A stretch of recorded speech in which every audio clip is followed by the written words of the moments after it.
রাজার ঘরে ছোট রানী এলো পদ্মাবতী, রানী পদ্মাবতী। রাজার আরো 6টি রানীর ছিল না সন্তান, পদ্মাবতীর কোলালোতে মিলল সমাধান।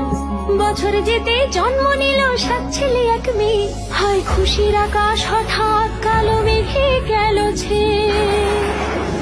হিংসেতে যায় জ্বলে পুড়ে বাকি 6টি রানী, যুক্তি করে ঘটায় ওরা 7 কুমারের হানি। সুযোগ মতো 7 ছেলেকে মাটিতে দেয় পুঁতে, বাঁচে একা পারুল, ওরা পায় না তাকে ছুতে। ধাইমা বাজায় সেই মেয়েকে বড় করে তোলে, 7 ভাইকে পায় যে পারুল 7টি চাপা ফুলে।